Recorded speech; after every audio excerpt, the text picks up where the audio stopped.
Capítulo 6.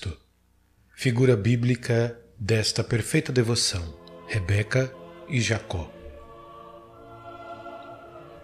De todas as verdades que acabo de escrever em relação à Santíssima Virgem e a seus filhos e servos, dá-nos o Espírito Santo, na Sagrada Escritura, uma imagem admirável, a história de Jacó, que recebeu a bênção de seu pai Isaque, devido aos cuidados e diligências de sua mãe Rebeca. Eila, como a narra o Espírito Santo, Gênesis 27, depois acrescentarei a sua explicação. Artigo 1. Rebeca e Jacó. História bíblica. Esaú tinha vendido o direito de primogenitura a seu irmão Jacó, Gênesis 25:33. Vários anos mais tarde, Rebeca, mãe dos dois irmãos, que amava ternamente Jacó, assegurou-lhe esta primazia por meio de um santo expediente, todo cheio de mistérios. Isaque, sentindo-se muito velho, quis abençoar os seus filhos antes de morrer. Chamou então Esaú, o filho que amava, e ordenou-lhe que fosse caçar alguma coisa para ele comer, a fim de em seguida lhe dar a sua bênção. Rebeca avisou imediatamente Jacó do que se passava e mandou-o buscar 2 cabritos do rebanho. Logo que este os entregou à sua mãe, ela preparou deles para Isaque o que sabia que ele gostava. Vestiu Jacó com as roupas de Esaú que ela guardava. Cobriu-lhe as mãos e o pescoço com a pele dos cabritos, para que o pai, que era cego, julgasse pela pele da mão que era Esaú, embora ouvisse a voz de Jacó. Efetivamente, Isaque, surpreendido ao ouvir-lhe a voz, que julgou ser a de Jacó, mandou-o aproximar-se. Tendo-lhe apalpado as mãos cobertas de pele, disse que, na verdade, a voz era de Jacó, mas que as mãos eram de Esaú. Depois de ter comido e de ter aspirado, ao beijar o filho, o aroma do seu vestido perfumado, abençoou-o, desejando-lhe o orvalho do céu e a fecundidade da terra. Estabeleceu-o senhor de todos os seus bens e concluiu a bênção por estas palavras: Aquele que te amaldiçoar, seja também maldito, e o que te abençoar, seja acumulado de bênçãos. Gênesis 27 e 29. Mal Isaque terminara de pronunciar estas palavras, entrou Esaú, trazendo já preparado o que tinha apanhado na caça, para que o pai o abençoasse em seguida. Este santo patriarca ficou tomado de extrema surpresa ao compreender o que se tinha passado. Mas, longe de retratar o que fizera, confirmou-o, pois reconhecia neste proceder claramente o dedo de Deus. Então Esaú rompeu em grandes brados, como nota a Escritura, e, vociferando contra a fraude do irmão, perguntou ao pai se tinha só uma bênção. Notam neste ponto os santos padres que Esaú é a imagem daqueles que, conciliando facilmente Deus com o mundo, querem gozar ao mesmo tempo as consolações do céu e da terra. Isaque, movido pelos gritos de Esaú, abençoou-o por fim, mas com uma bênção terrena, e submetendo-o ao irmão. Concebeu Esaú, por isso, ódio tão profundo contra Jacó, que, para matá-lo, só esperava pela morte do pai. E Jacó não teria podido evitar a morte se Rebeca, sua querida mãe, não tivesse salvado pelas diligências e pelos bons conselhos que lhe deu, os quais ele seguiu com fidelidade. Explicação da história. Antes de explicar esta história tão cheia de beleza, é preciso notar que, segundo todos os santos padres e intérpretes da Sagrada Escritura, Jacó representa Jesus Cristo e os predestinados, enquanto Esaú figura os réprobos. Basta examinar o procedimento de um e do outro para verificá-lo. Esaú, figura dos réprobos. Esaú, o primogênito, era forte e robusto de corpo, destro e hábil no manejo do arco e na arte da caça. Quase não parava em casa. e, confiando apenas na sua força e engenho, trabalhava sempre fora. Não se esforçava muito por agradar a Rebeca, sua mãe, e não fazia nada por ela. Era tão guloso e apreciava tanto a comida que vendeu o direito de primogenitura por um prato de lentilhas. Como Caim, era muito invejoso de seu irmão Jacó, que encarniçadamente perseguia. Gênesis 4:8. Eis a conduta diária dos réprobos. Fiam-se na sua força e diligências para os negócios temporais. São muito fortes, muito hábeis e esclarecidos para as coisas da terra, mas muito fracos e ignorantes nas coisas do céu. Por isso, nunca, ou quase nunca, permanecem em sua casa, ou seja, no seu íntimo. Mateus 6:6.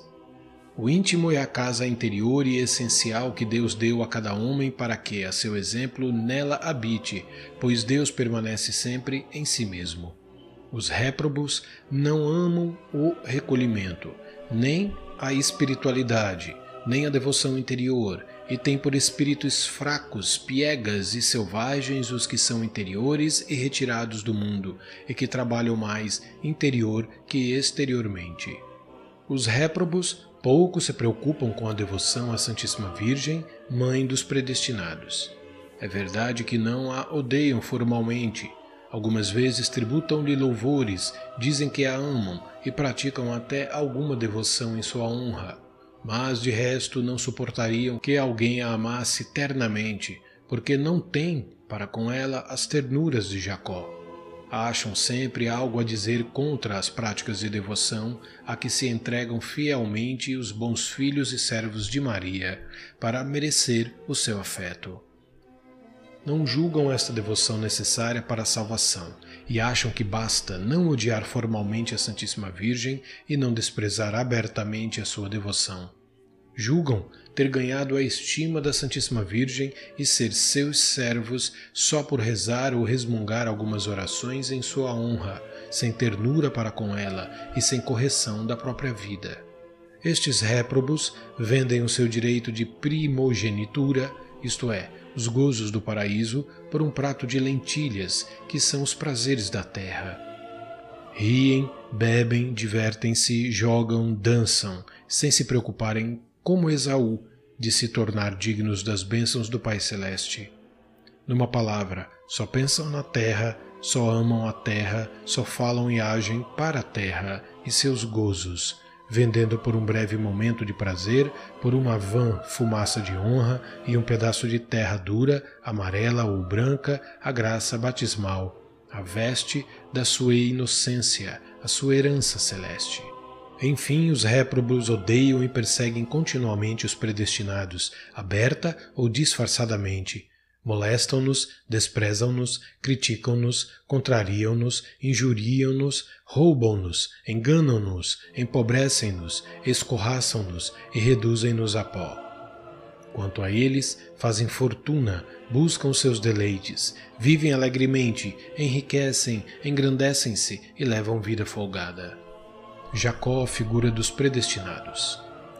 Jacó, o mais novo, era de compleição fraca, manso, pacífico e estava habitualmente em casa para merecer a estima de sua mãe Rebeca, a quem amava ternamente. Se acaso saía, não era por sua própria vontade, nem pela confiança que tinha nas suas habilidades, mas para obedecer à sua mãe. Amava e honrava sua mãe, pelo que ficava em casa junto dela. A sua maior alegria era vê-la, evitava tudo o que lhe pudesse desagradar e fazia tudo o que julgava que lhe dava gosto. Tudo isto aumentava o amor que Rebeca lhe consagrava. Em todas as coisas se mostrava submisso à sua querida mãe, obedecendo-lhe inteiramente em tudo, prontamente sem demora e amorosamente sem se queixar. Ao menor sinal da sua vontade, o pequenino Jacó corria e trabalhava. Acreditava sem raciocinar em tudo que Rebeca lhe dizia. Por exemplo, quando ela o mandou ir buscar 2 cabritos a fim de preparar de comer para Isaque, Jacó não lhe objetou que bastava 1 para a refeição de uma só pessoa, mas, sem discutir, fez o que ela lhe dissera. Tinha uma confiança sem limites na sua querida mãe. Como não se fiava de modo algum no seu próprio saber, apoiava-se unicamente nos cuidados e proteção da mãe. chamava por ela em todas as necessidades e consultava-a em todas as dúvidas. Por exemplo, quando lhe perguntou se em vez da bênção não receberia a maldição do pai, acreditou e confiou nela quando ela lhe disse que tomaria sobre si essa maldição. Finalmente imitava, na medida das suas forças, as virtudes que via em sua mãe. Parece que uma das razões por que permanecia sedentário em casa era o querer imitar a mãe, que era tão virtuosa, e fugir das más companhias que corrompem os costumes. Por este meio, tornou-se digno de receber a dupla bênção de seu querido pai. Esta é também a conduta dos eleitos na vida de cada dia. Conservam-se em casa com sua mãe, quer dizer que gostam do retiro, são interiores e dão-se à oração. Mas fazem isto seguindo o exemplo e a companhia de sua mãe, a Virgem Santíssima, cuja glória reside toda no interior e que, durante toda a vida, tanto amou o retiro e a oração. É verdade que aparecem algumas vezes no mundo, mas é para obedecer à vontade de Deus e de sua querida mãe, para cumprir os seus deveres de Estado. Por maiores que sejam, na aparência, as coisas que fazem exteriormente, estimam muito mais as coisas que fazem dentro de si, no interior, em companhia da Santíssima Virgem. É aí que realizam a grande obra da perfeição, em comparação com a qual todas as outras não passam de jogos de criança. Seus irmãos e irmãs trabalham exteriormente com muita força, habilidade e sucesso no meio do louvor e aplauso do mundo, mas eles sabem, pela luz do Espírito Santo, que há muito mais glória, vantagem e prazer em permanecer escondidos no recolhimento com Jesus, seu modelo, numa inteira e perfeita submissão à sua mãe. Sabem que isto vale muito mais que efetuar no mundo por si mesmos maravilhas de natureza e de graça, como tantos Esaús e condenados. A glória de Deus e a riqueza dos homens encontram-se na casa de Maria. Salmo 111, 3. Senhor Jesus, como são amáveis os vossos tabernáculos! O passarinho achou a casa onde morar e a rola um ninho onde abrigar os seus filhinhos. Oh, como é feliz o homem que habita em casa de Maria, onde vós fostes o primeiro a habitar. É nesta morada dos predestinados que o homem recebe socorro de vós somente e que dispõe no seu coração as ascensões e graus de todas as virtudes, a fim de se elevar à perfeição neste vale de lágrimas. Quão deliciosas as vossas moradas!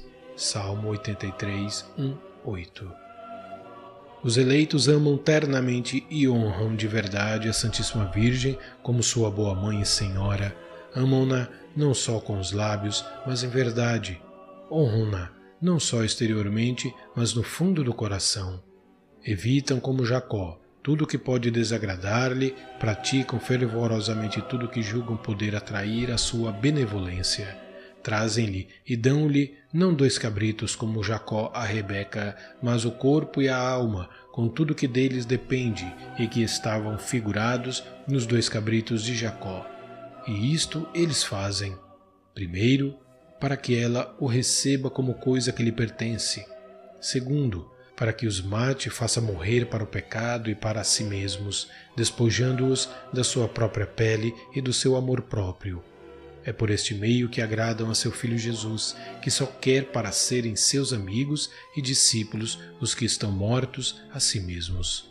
Terceiro, para que ela os prepare segundo o gosto do Pai Celeste e para a sua maior glória, que ela conhece melhor do que nenhuma outra criatura. Quarto, para que esse corpo e essa alma, por seus cuidados e intercessão bem purificados de toda mancha, bem mortos, bem despojados e preparados, sejam um manjar delicado, digno do paladar e da bênção do Pai Celeste. Não é isto que hão de fazer as almas predestinadas, que apreciem e pratiquem a consagração perfeita a Jesus Cristo pelas mãos de Maria, que nós ensinamos, querendo assim mostrar a Jesus e a Maria um amor efetivo e corajoso? Os réprobos dizem bastante que amam Jesus, que amam e honram Maria, mas não com sua substância e todos os seus haveres, e não até o ponto de lhe sacrificar o corpo com os seus sentidos e a alma com as suas paixões, como os predestinados. Os eleitos são submissos e obedientes à Santíssima Virgem como à sua boa mãe. Nisto seguem o exemplo de Jesus Cristo, que dos 33 anos que viveu na terra, empregou 30 a glorificar seu Pai por uma perfeita e inteira submissão à sua Santa Mãe. Obedecem-lhe, seguindo exatamente os seus conselhos, como o pequeno Jacó seguia os de Rebeca, que lhe disse: "Meu filho, segue os meus conselhos." Gênesis 27, 8. Obedecem-lhe ainda como os convidados das bodas de Caná, a quem a Santíssima Virgem disse: "Fazei tudo o que o meu filho vos disser." João 2, 5. Por ter obedecido a sua mãe, Jacó recebeu a bênção como por milagre, visto que por natureza não lhe cabia. E os convidados das bodas de Caná, por terem seguido o conselho da Virgem Santíssima, foram honrados com o primeiro milagre de Jesus Cristo, que aí transformou a água em vinho a pedido de sua mãe. De igual modo, todos os que até o fim dos séculos receberem a bênção do Pai Celeste e forem honrados com as maravilhas de Deus, não receberão essas graças senão em consequência da sua perfeita obediência a Maria. Os Esaús, pelo contrário, perdem a bênção por falta de submissão à Santíssima Virgem. Os eleitos têm uma grande confiança na bondade e no poder da Virgem Santíssima, sua boa mãe. Reclamam sem cessar o seu socorro. Consideram-na como a sua estrela polar que os levará a bom porto. Descobrem-lhe as suas penas e necessidades com muita abertura de coração. Confiam nas suas entranhas de misericórdia e doçura, para, por sua intercessão, alcançar o perdão de seus pecados, ou para saborear as suas doçuras maternais em meio às penas e sofrimentos. Lançam-se mesmo, escondem-se e perdem-se de uma forma admirável no seu seio amoroso e virginal, para serem abrasados do puro amor, para aí serem purificados das menores manchas e para encontrarem Jesus, que aí reside como em seu mais glorioso trono. Oh, que ventura! Não julgueis que haja maior felicidade em habitar no seio de Abraão que no seio de Maria, pois o Senhor aí colocou o seu trono, diz o abade Guerric. Os réprobos, ao contrário, põem toda a sua confiança em si mesmos. Não comem senão o alimento dos porcos como o filho pródigo, não se alimentam senão da terra como os sapos, e só amam as coisas visíveis e exteriores como os mundanos. Não apreciam as doçuras do seio e das entranhas de Maria, não sentem um certo apoio e uma certa confiança que os predestinados sentem para com a Santíssima Virgem, sua boa mãe. Amam miseravelmente a sua fome das coisas exteriores, como diz São Gregório, porque não querem provar a doçura que lhes está preparada dentro de si mesmos e dentro de Jesus e de Maria. Finalmente, os predestinados seguem os caminhos da Santíssima Virgem, sua boa mãe, isto é, imitam-na, e é nisto que consiste verdadeiramente a sua felicidade e devoção. É este o sinal infalível da sua predestinação, como lhes assegura esta boa mãe. Bem-aventurados os que praticam as minhas virtudes e caminham nas pegadas da minha vida com o auxílio da divina graça. São felizes neste mundo, durante a vida, pela abundância das graças e doçuras que da minha plenitude lhes comunico mais abundantemente que àqueles que não me imitam de tão perto. São felizes na morte, que é doce e tranquila, e a assisto ordinariamente para os conduzir eu mesma às alegrias eternas. Finalmente, serão felizes na eternidade, porque nunca nenhum dos meus servos dedicados, que imitou as minhas virtudes durante a vida, se veio a perder. Os réprobos, pelo contrário, são infelizes durante a vida, na morte e na eternidade, porque não imitam as virtudes de Maria. Contentam-se tão somente de pertencer a alguma de suas confrarias, de recitar qualquer prece em sua honra ou de realizar alguma outra devoção externa. Ó Santíssima Virgem, minha boa mãe, como são felizes, repito-o num transporte de íntima alegria, como são felizes aqueles e aquelas que, não se deixando seduzir por uma falsa devoção para convosco, seguem fielmente os vossos caminhos, os vossos conselhos e as vossas ordens.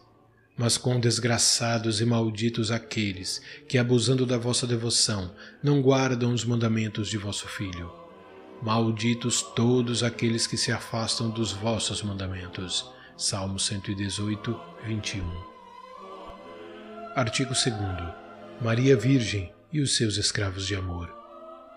Vejamos agora os amorosos serviços que a Santíssima Virgem, como a melhor de todas as mães, presta aos seus fiéis servidores que se lhe deram da maneira que expus e segundo a figura de Jacó. Ela os ama. Eu amo aqueles que me têm amor. Ama-os porque é sua verdadeira mãe, e uma mãe ama seus filhos, fruto das suas entranhas. Ama-os por gratidão, visto que efetivamente eles a amam como sua boa mãe. Ama-os porque, sendo predestinados, Deus lhes tem amor. Amei Jacó e odiei Esaú. Romanos 9, 13. Ama-os porque se lhe consagraram inteiramente e se tornaram seu quinhão e sua herança.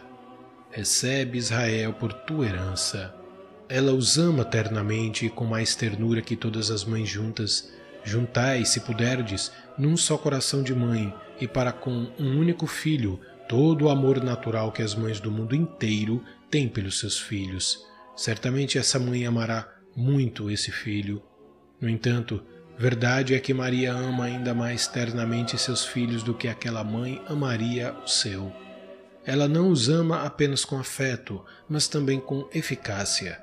O seu amor por eles é ativo e efetivo, como o de Rebeca por Jacó e ainda mais. Eis o que esta boa mãe, de quem Rebeca era apenas uma imagem, realiza para obter a seus filhos a bênção do Pai Celeste. 1. Ela espreita, como Rebeca, as ocasiões favoráveis para lhes fazer bem, para os engrandecer e enriquecer. Ela vê claramente em Deus os bens e os males, os bons e os maus sucessos, as bênçãos e as maldições divinas. Por isso dispõe de longe todas as coisas para livrar os seus servos de toda espécie de males e para os cumular de todos os bens. Assim, se apresentar-se-lhe a ocasião de obter em Deus um bom prêmio ou proveito pela fidelidade de alguma criatura a qualquer alta missão, é fora de dúvida que Maria obterá esta graça a um de seus filhos e servos fiéis, juntamente com a graça de tudo levar a cabo fielmente. Ela própria se ocupa dos nossos interesses e negócios, diz um santo. 2. Ela os favorece com bons conselhos, como Rebeca a Jacó. Meu filho, segue os meus conselhos. Gênesis 27, 8.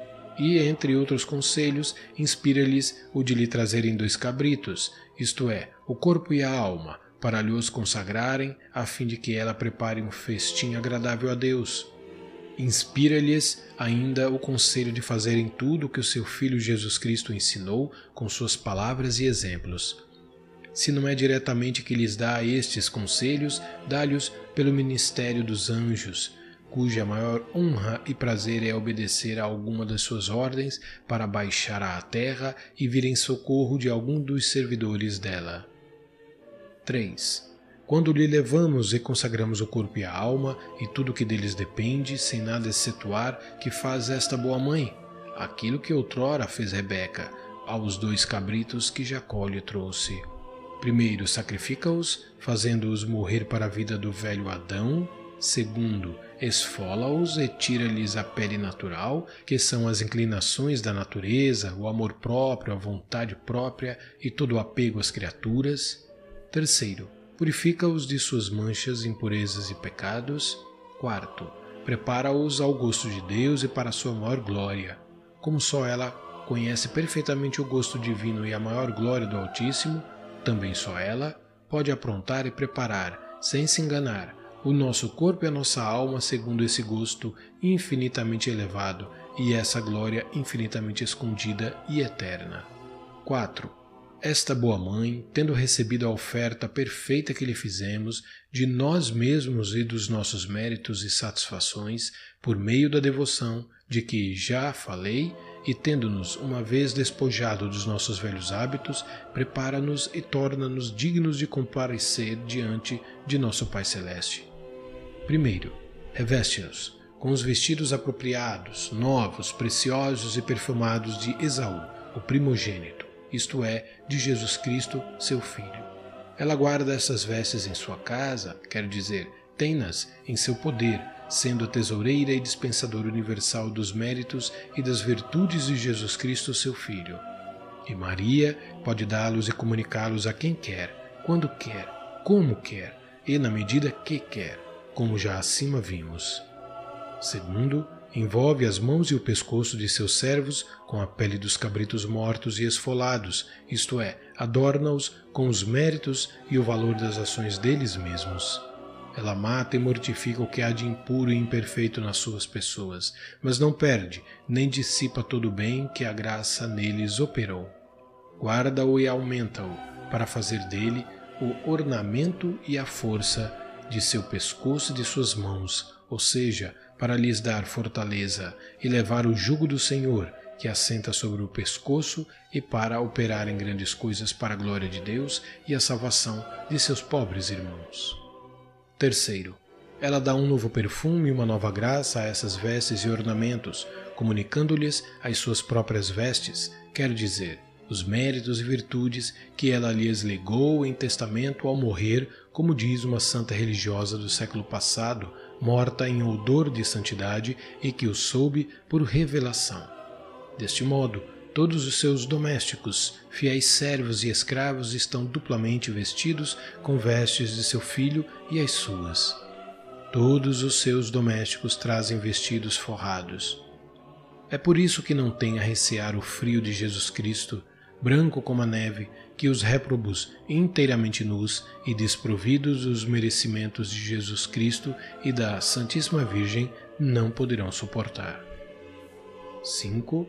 Ela lhes faz obter, enfim, a bênção do Pai Celeste, embora naturalmente não a devessem receber por não serem os primogênitos e apenas filhos adotivos. Com estas vestes inteiramente novas, muito preciosas e muito perfumadas, e com o corpo e a alma bem preparados e aprontados, aproximam-se confiadamente do leito de repouso do Pai Celeste. Ele os entende e distingue pela voz que é a do pecador, apalpa-lhes as mãos recobertas de peles, sente o aroma dos seus vestidos, come com prazer o que Maria, a mãe deles, lhe preparou, e reconhecendo neles os méritos e o bom odor de seu filho e de sua santa mãe. Primeiro, ele lhes dá uma dupla bênção, a bênção do orvalho do céu, Gênesis 27 e 28, que é a graça divina, semente da glória.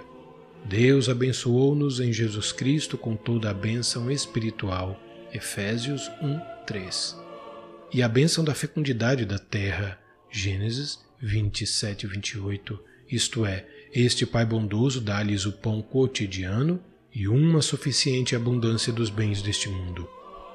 Segundo, ele os constitui senhores dos outros seus irmãos, os réprobos, embora esta primazia nem sempre se manifeste neste mundo que passa num momento. 1 Coríntios 7,31. Neste mundo são muitas vezes os réprobos que dominam, os pecadores se vangloriarão com discursos e se exaltarão. Salmo 93, 3, 4. Vi o ímpio exaltado e elevado. Salmo 36, 35. Mas essa primazia não deixa por isso de ser verdadeira e aparecerá manifestamente no outro mundo pela eternidade afora. Lá, os justos, no dizer do Espírito Santo, dominarão e imperarão sobre as nações. Terceiro, Sua Majestade não se contenta só com abençoar as suas pessoas e os seus bens, mas estende a sua bênção a quantos os abençoarem e a sua maldição a todos os que os amaldiçoarem e perseguirem. Gênesis 27, 29. Ela os sustenta no corpo e na alma. O segundo dever de caridade que a Santíssima Virgem exerce para com os seus fiéis servos é que os provê de tudo, quanto ao corpo e quanto à alma. Dá-lhes vestes duplas, como acabamos de ver. Alimenta-os com os manjares escolhidos da mesa de Deus. Dá-lhes a comer o pão de vida que ela própria formou. Meus filhos, diz-lhes ela pela boca da sabedoria, enchei-vos dos meus frutos. Isto é, de Jesus, o fruto de vida, que eu dei à luz para vós. Vinde, repete-lhes, comei o meu pão, que é Jesus, e bebei o vinho do seu amor, que para vós preparei com o leite do meu peito. Por ela ser a tesoureira e a dispensadora do Altíssimo, prepara uma boa parte e a melhor parte para alimentar e sustentar os seus filhos e servos. Sacia-os com o pão vivo e inebria-os com o vinho que gera as virgens. Leva-os aos seios. Isaías 66, 12. Dá-lhes tanta felicidade em levar o jugo de Jesus Cristo que quase não lhes sentem o peso devido ao óleo da salvação em que o faz apodrecer. Seu jugo apodrecerá por causa da abundância do azeite. Isaías 10, 27. Ela os guia. O terceiro bem que a Santíssima Virgem faz aos seus fiéis servos é que ela os conduz e dirige segundo a vontade de seu filho. Rebeca conduzia seu filho Jacó e dava-lhe bons conselhos de tempos a tempos, quer para atrair sobre ele a bênção de seu pai, quer para o subtrair ao ódio e à perseguição de Esaú, seu irmão. Maria, que é a estrela do mar, conduz todos os seus servos fiéis a bom porto. Mostra-lhes os caminhos da vida eterna e faz-lhes evitar os passos perigosos. Leva-os pela mão nas veredas da justiça e sustenta-os quando estão prestes a cair. Se caem, levanta-os. Mãe caridosa que é, repreende-os quando erram e chega mesmo por vezes a castigá-los amorosamente. Poderá um filho obediente a Maria, sua mãe nutrícia e diretora esclarecida, perder-se nos caminhos da eternidade? Como diz São Bernardo, seguindo-a, não te desvias. Não receies que um verdadeiro filho de Maria seja enganado pelo espírito maligno e caia em alguma heresia formal. Onde é Maria que guia, não há lugar nem para o demônio, com as suas ilusões, nem para os heréticos, com as suas sutilezas. Se ela te sustém, não caís. Ela os defende e protege. O quarto benefício que a Santíssima Virgem presta a seus filhos e fiéis servos é que os defende e protege contra os seus inimigos. Rebeca, por meio dos seus cuidados e diligências, livrou Jacó de todos os perigos em que se encontrava. Livrou-o particularmente da morte que seu irmão Esaú lhe teria provavelmente dado, como outrora Caim a seu irmão Abel. Tanto era o ódio e a inveja que ele tinha. Maria, a boa mãe dos predestinados, abriga-os sob as asas da sua proteção, como a galinha aos seus pintainhos. Fala-lhes, abaixa-se até eles, condescende com as suas fraquezas, cerca-os para os livrar do falcão e do abutre, acompanha-os como um exército posto em linha de batalha. Um homem, rodeado por um exército bem disciplinado de 100.000 homens, poderá temer os seus inimigos? Um fiel servo de Maria, cercado pela sua proteção e pelo seu poder imperial, tem ainda menos a temer. Esta boa mãe e poderosa princesa dos céus enviaria batalhões de milhões de anjos em socorro de um dos seus servos, antes que se pudesse jamais dizer que um fiel servo de Maria, que nela confiara, tinha sucumbido ante a malícia, o número e a força dos seus inimigos. Ela intercede em seu favor. Enfim, o quinto e último grande bem que esta mãe amável presta a seus fiéis devotos é que intercede por eles junto de seu filho, apaziguando-o com seus rogos. Ela os une a ele com liames muito íntimos e nessa união os conserva. Rebeca fez aproximar Jacó do leito de seu pai e o bom homem tocou-o, abraçou-o e até o beijou com alegria. Sentiu-se contente e saciado com a carne bem preparada que Jacó lhe trouxe, e tendo aspirado com grande prazer os preciosos aromas das roupas dele, exclamou: Eis que o perfume de meu filho é semelhante ao aroma de um campo fecundo que o Senhor abençoou. Gênesis 27, 27. Esse campo fecundo, cujo perfume regozijou o coração do Pai, não é outro senão das virtudes e méritos de Maria. ela é um campo cheio de graça, onde Deus Pai semeou, qual grão de trigo dos eleitos, o seu Filho único. Oh, como um filho perfumado pelo bom odor de Maria é bem acolhido por Jesus Cristo, Pai do século futuro. Isaías 9, 6. Como se une rápida e perfeitamente a Ele, já o demonstramos mais demoradamente. Além disto, depois de ter cumulado de favores os seus filhos e fiéis servos, depois de ter obtido a bênção do Pai Celeste e a união com Jesus Cristo, conserva-os em Jesus Cristo e Jesus Cristo neles. Guarda-os e vela sempre por eles, para que não venham a perder a graça de Deus e a cair nas ciladas do inimigo. Detém os santos na sua plenitude e fá-los a perseverar até o fim, como vimos. Eis, portanto, a explicação desta grande e antiga figura da predestinação e da condenação, tão pouco conhecida e tão cheia de mistérios.